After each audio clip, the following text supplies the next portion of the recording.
भाई कांग्रेस और समाजवादी का जो आप कन्फ्यूज़न की बात कर रहे हैं, वो पार्टी के जो हमारे आला हाईकमान के नेता हैं, वो आज 3 बजे पे प्रेस कॉन्फ्रेंस थी।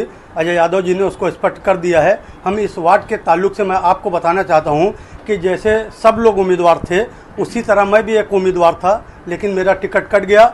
और लेकिन मैं जो खड़ा हुआ था वो अपने लिए नहीं खड़ा हुआ था, लोगों के काम करने के लिए खड़ा हुआ था। और वो जज्बा, वो जोश मैं अगले 5 साल नहीं, जब तक मैं जिंदा रहूँगा, वार्ड नंबर 9 की आवाम के लिए लड़ता रहूँगा, उनके हक के लिए काम करता रहूँगा, जद्दोजहद करता रहूँगा।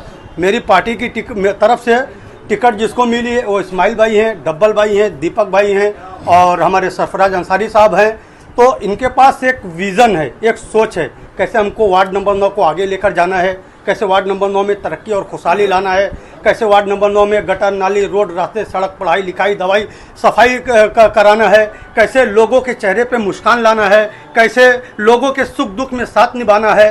तो जो दूसरी तरफ इनके खिलाफ पैनल खड़ा हुआ है, उनके पास कोई विज़न नहीं है। कोई बोलता है मैं राहुल गांधी का बहुत करीबी हूँ, तो कोई बोलता है मैं वो एकनाथ शिंदे का बहुत करीबी हूँ।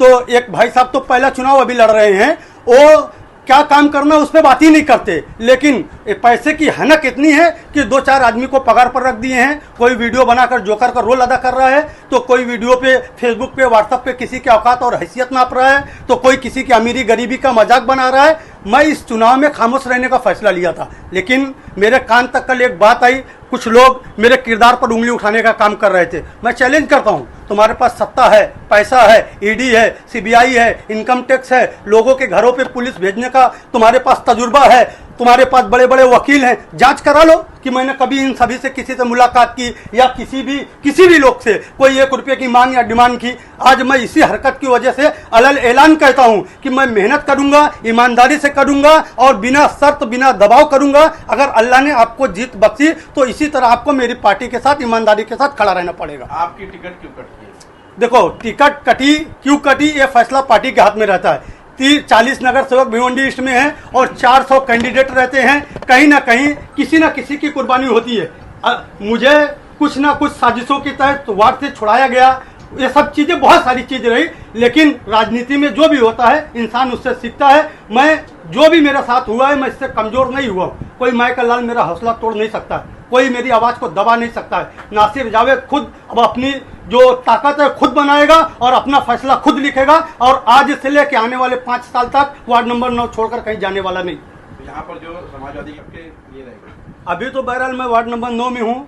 हमारे प्रदेश अध्यक्ष जनाब बाबू आसिम आजमी साहब का जो दिशा निर्देश रहेगा, यहाँ पे जो समाजवादी पार्टी के सीनियर नेता हैं, उनका जो आदेश रहेगा जरूर उसका पालन किया जाएगा। लेकिन वार्ड नंबर 9 में मैं खुद यहाँ स्थानिक होने के नाते, बिल्डिंग पे, मोहल्ले में, घर में मेरा यहाँ बचपना गुजरा है। लोग कैसे हैं, कैसे प्यार मोहब्बत से मानते हैं, समझते हैं। तो मेरी पहले जिम्मेदारी है खुद, और जो घर हमारा जड़ है वो मजबूत किया जाए, उसके बाद दूसरी जगह मैं जरूर जाऊँगा। विधायक रईस शेख को लेकर क्या कहना चाहेंगे? जिस तरह से देखा जाए समाजवादी पार्टी के विधायक और कांग्रेस का टिकट बांटना, कहीं न कहीं समाजवादी पार्टी की जो छवि खराब होती हुई नजर आ रही है, इस पर क्या कहेंगे? भाई ये तो मैं आपके मुंह से सुन रहा हूँ, रईस भाई कहीं नहीं कहा कि मैं कांग्रेस की टिकट बांटा।